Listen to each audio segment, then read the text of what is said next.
Well, welcome back to Living in the Word. Today we are looking at the genealogy of Shem. There's a lot of names to get through, so let's jump straight into it. Genesis 11, verses 10 to 13. This is the genealogy of Shem. Shem was 100 years old and begot Arphaxad 2 years after the flood. After he begot Arphaxad, Shem lived 500 years and begot sons and daughters. Arphaxad lived 35 years and begot Salah. After he begot Salah, Arphaxad lived 403 years and begot sons and daughters.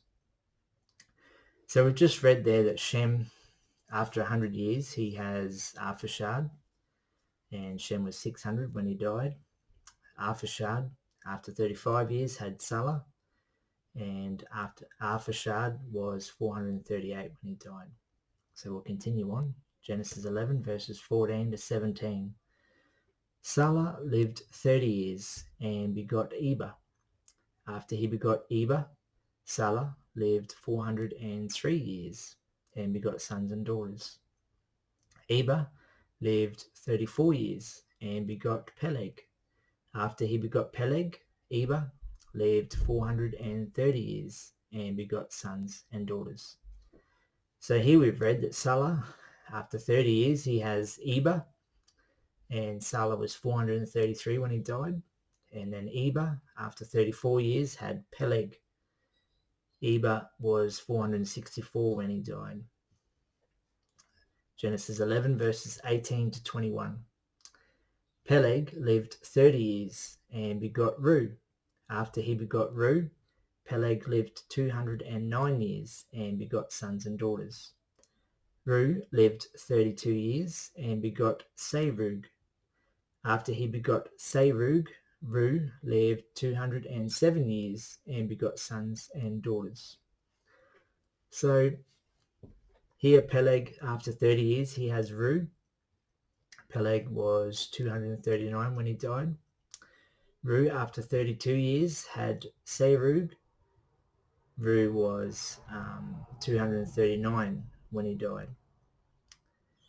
Genesis 11 verses 22 to 26. Serug lived 30 years and begot Nahor.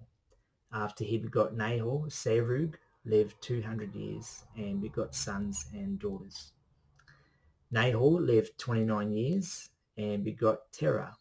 After he begot Terah, Nahor lived 119 years and begot sons and daughters.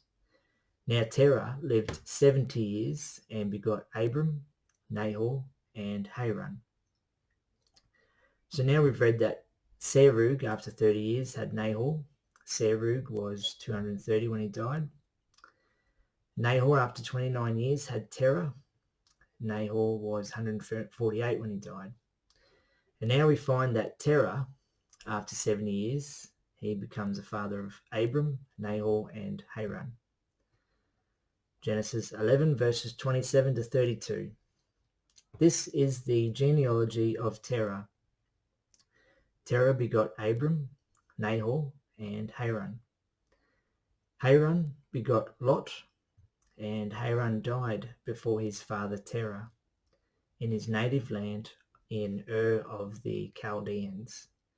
Then Abram and Nahor took wives. The name of Abram's wife was Sarai, and the name of Nahor's wife was Milcah, the daughter of Haran, the father of Milcah and the father of Iscah. But Sarai was barren, she had no child. And Terah took his son Abram and his grandson Lot, the son of Haran, and his daughter-in-law Sarai, his son Abram's wife, and they went out with them from Ur of the Chaldeans to go to the land of Canaan.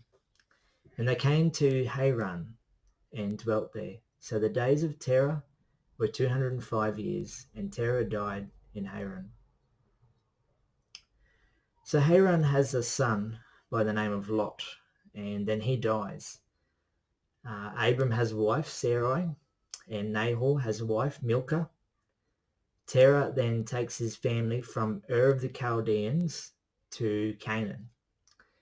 So it is possible that God speaks to Terah to move his family, but there's no written indication of this in the Bible at all. And then we find that Terah dies in Haran at 205 years old. So possibly again, you know, again, it doesn't say whether Terah got that instruction from God to move, but whatever happens, he sits in Haran and then he eventually dies. Well, that was a lot of names and pronunciations to go through. I understand that was a little boring, but the Bible is setting up for some amazing texts ahead. So thanks for watching and stay tuned for the next video. God bless.